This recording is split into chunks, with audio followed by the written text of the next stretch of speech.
If you lived in an era when the world map was still full of blank spaces, where mysterious lands had never been tread upon by human feet, would you dare to risk your life to embark on a journey to find the fountain of youth, or be willing to walk straight into a scorching desert just to prove that the human will is stronger than nature?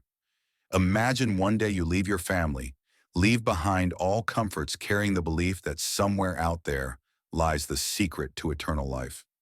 People called it madness, but for the explorers of the 15th to 19th centuries, it was a noble ideal. They did not accept living an ordinary life. They wanted to carve their names into history, even if it meant paying with their blood and lives. These stories are not just chronicles of audacity, but also testaments to humanity's endless desire to touch the impossible. And today we will step into the world of those considered mad. But it was they who opened new pages in the history of exploration.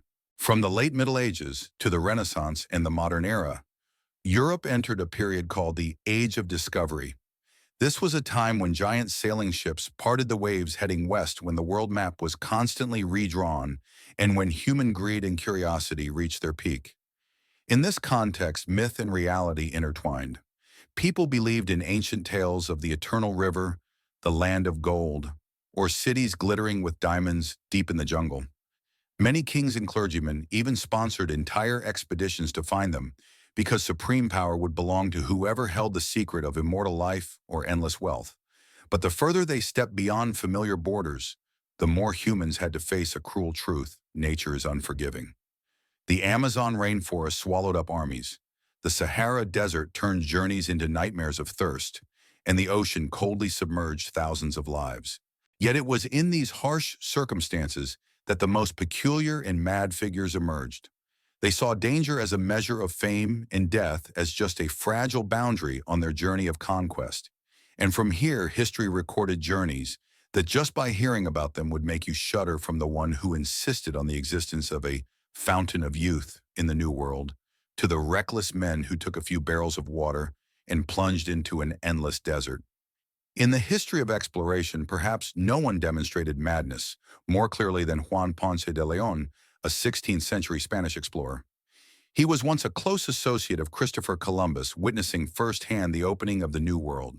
But instead of being content with the gold and silver from the new lands, Ponce de León was obsessed with a legend, the Fountain of Youth, a place where anyone who drank from it could achieve immortality. It is said that he roamed throughout the Caribbean, then set foot on the Florida Peninsula in 1513, believing that this place held the mythical waters. In reality, Ponce de León never found what he was looking for, and the price of his obsession was death in a skirmish with Native Americans. But what is noteworthy is that this mad journey paved the way for Europeans to later establish their rule in Florida. Perhaps it was the absurdity of the belief that prompted a historical turning point.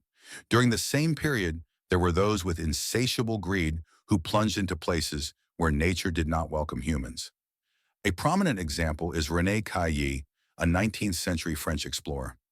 When all of Europe still regarded the city of Timbuktu in West Africa as a legend of gold, Caillie was determined to cross the Sahara Desert alone.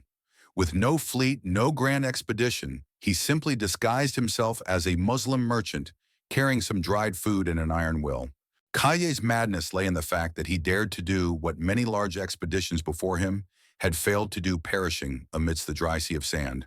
He endured thirst, disease, and long days wandering in a desert where a single gust of wind could wipe away all traces. In the end, Caillie became the first European to survive and return after setting foot in Timbuktu. People both celebrated and scorned him, because the legendary city, instead of being paved with gold, as imagined, was just a poor dusty town. But despite the disappointment, Caillie's journey left an indelible mark on history. Two stories, one who died for an illusion, one who survived to expose the truth, reflect the terrible price of the madness of the Age of Discovery. They are proof that humans, when driven by the desire to overcome their fate, can embark on journeys that reason would normally refuse. And sometimes it is this very irrational recklessness that opens historical doors no one had ever thought of.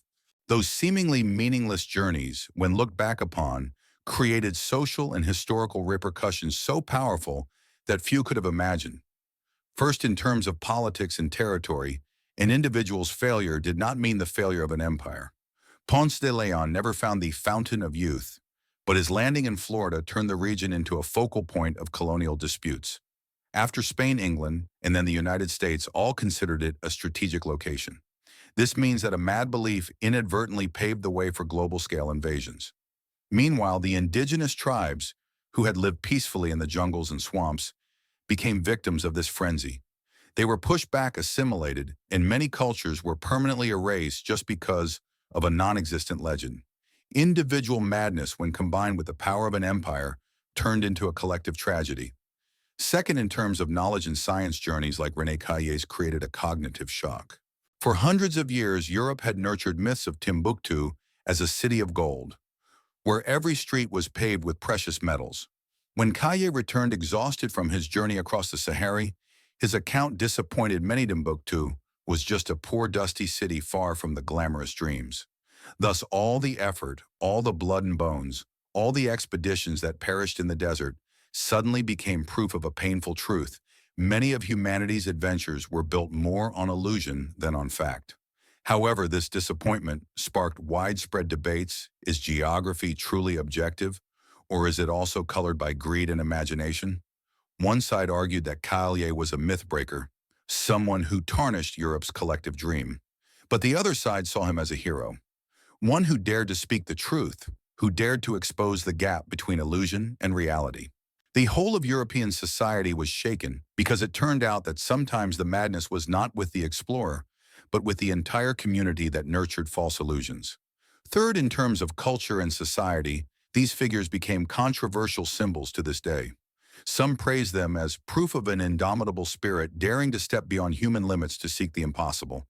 But others see them as naive, even selfish, individuals willing to sacrifice their own lives and those of their comrades just to satisfy personal ambitions. This opens up a major question: should we encourage an irrational spirit of adventure, or should we restrain it to protect human lives? Regardless of the debate, the fact is that these journeys contributed to a new worldview. They both affirmed the power of human will and served as a reminder of the terrible price when blind faith surpasses the limits of reason. And the paradox is that while society fiercely debated this madness, the royal courts, geographical societies, and rulers continued to fund new expeditions. Humans seem unable to escape this cycle, a cycle where reason and madness go hand in hand, nurturing both the glory and the tragedy of history. Today, when we look back at those mad journeys, it's easy to laugh. Who would search for a fountain of youth that only exists in legend, or risk their life in a scorching desert with a vain belief? But if we look closely, we will realize that the modern world is not short of similar madnesses. Scientists are still pursuing the dream of immortality through gene technology, artificial intelligence, or regenerative medicine. Tech entrepreneurs who aspire to send humans to Mars are not so different from Ponce de León, seeking the fountain of youth. Both are driven by the belief that current limits are not the final stop. And thousands of modern explorers are still crossing deserts, climbing Mount Everest, diving into the Mariana Trench, as if the line between reason and madness has never disappeared. The only difference is that today we have more knowledge, technology, and the ability to record history more clearly. But the underlying motivation remains the same: the desire to touch the impossible. The explorers of the past, though they failed, proved that it is sometimes madness that opens the door to humanity's great advances. So the next time you hear someone pursuing a seemingly impossible dream, remember the images of those people from the past, from Ponce de León to René Caillé. They have left us with a question that never gets old: where does the line between madness and exploration truly lie? Thank you for your attention. If you are also curious about the hidden corners of history, don't forget to leave a comment, share your thoughts, and subscribe to continue joining us on future journeys.